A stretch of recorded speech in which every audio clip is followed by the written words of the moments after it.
His stay at our home was quite unbearable at some point when he found it necessary to enlighten me about my religion, which sometimes I listened to, and most of the time left him talking to himself, and sometimes he didn't do the preaching himself.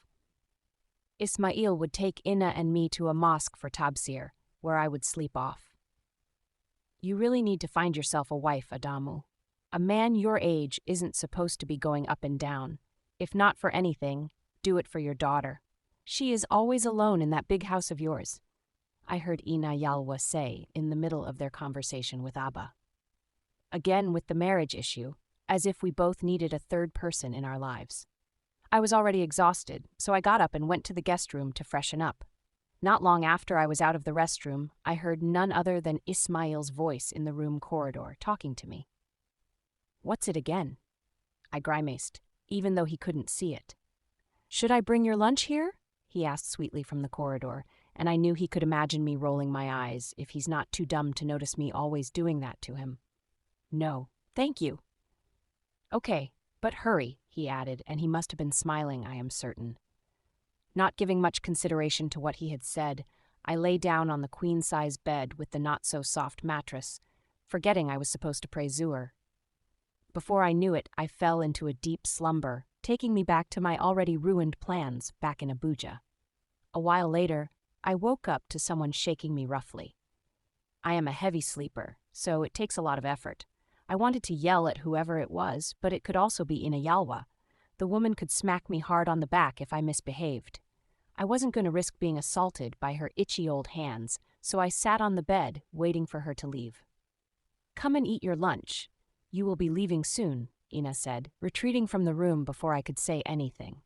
I sleepily went back to the restroom and washed my face. It was already after 4 p.m.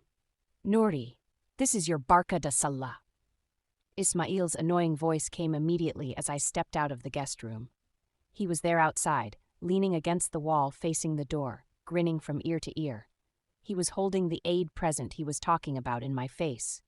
It was wrapped up in pink wrapping paper with Eid Mubarak written all over it in silver calligraphy. It had a nice bow at the top, making it look so pretty. Someone must have taken their time doing that.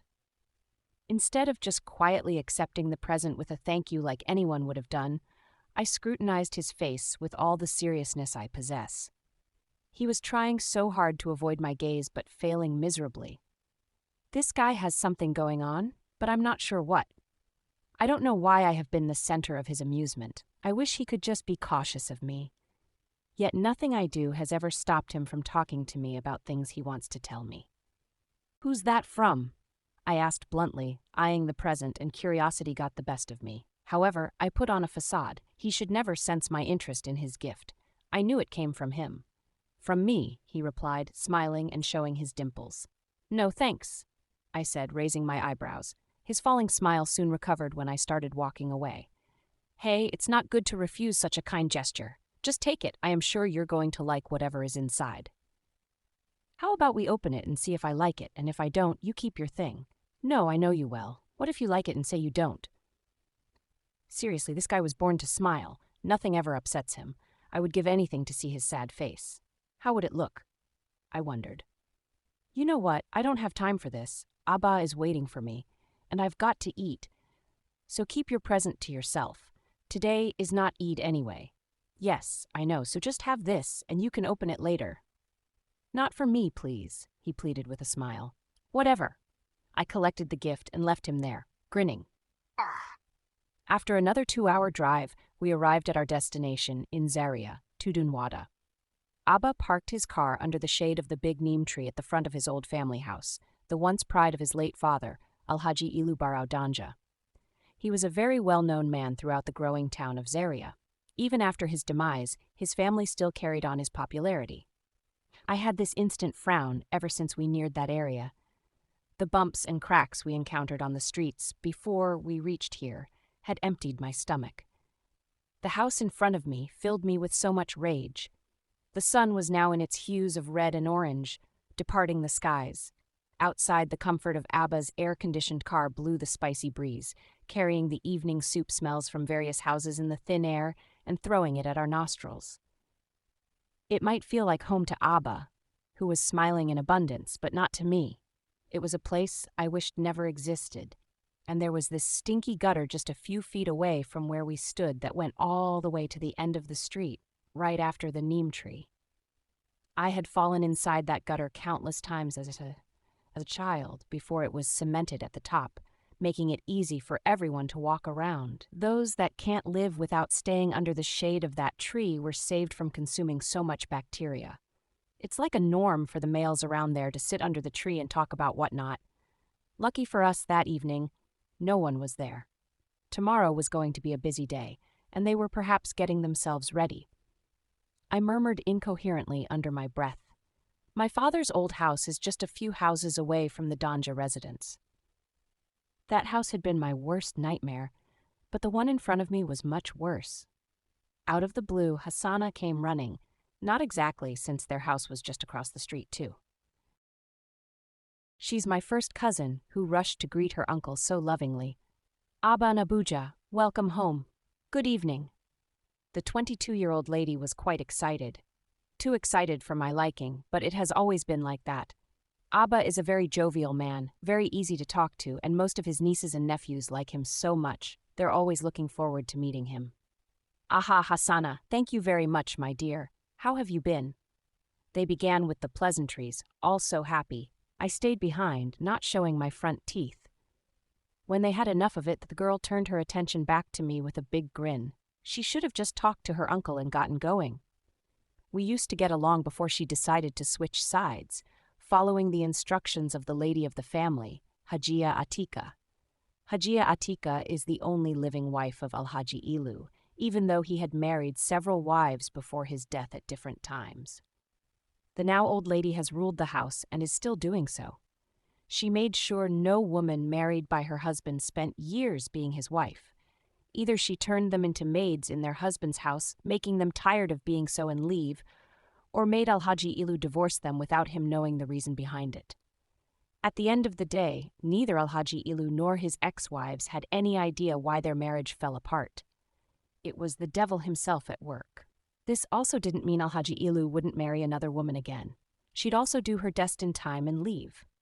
Lucky for him, each wife he divorced had a child or two who were all left behind under Hajia Atika's care. One can only imagine. Hajia Binta, Adam's mother, was the only one who lasted long being married to Alhaji Ilu. Under the hardship of Hajia Atika, she was more of a servant than a woman of the household. She was like a puppet controlled by Hajia Atika before she died, leaving her 3 children behind, 2 boys and 1 girl. Muntari, being one of the eldest children of the house, died 10 years ago, not long after his father. He was forced to marry one of Hajia Atika's nieces because he was quite successful then. He had only 2 daughters, Hassana and Husaina, who are twins. Immediately after Muntari's death, Hajia Atika didn't rest until she made her second son, Lamido, marry his late brother's wife, who was also her niece. That way, they sat well on Muntari's wealth, and Lamido adopted the twins. Meanwhile, the girl named Rabia was married off at the age of 15 to the first stranger who had shown interest in her. Hajia Atika made sure no background check was done on the man who asked for Rabia's hand. Hajia Binta had long been gone, and with Hajia Atika, Alhaji Ilu had no say in his own house. She was the husband and made all the decisions. The 2 brothers tried protesting to save their younger sister, but it was in vain. That's how Rabia was married off to the unknown man who came to Zaria for some business then. No one knew him. She would have followed her father and slept in that old house he inherited from his father. It was early Eid al-Adha morning, and soon enough, the rams and cows would be slaughtered after the Eid prayer. One of the things that make Eid al-Adha special is the abundance of meat. And then there was the big family reunion that Noor hated so much. Since most of the Ilu siblings lived around Tudunwada, most of the men, their father, had quite a number of houses in that area, and after his death, the children inherited them. Noor believed her grandfather tried creating an empire where only his children and grandchildren would walk around Tudunwada, but he failed. In spite of that, it was easy to gather at the main family house on occasions like this. Noor didn't understand why it was necessary to do that if they didn't truly care. There were few sincere ones among them. Noor was sitting on the veranda on the bench, looking around the big old house. Many renovations had been done to it, but the fact that it was old still screamed, and it still looked the same to her. Noor would love to advise them to stop wasting their money on that old house her grandfather inherited from his own father, and him from his father, and so on.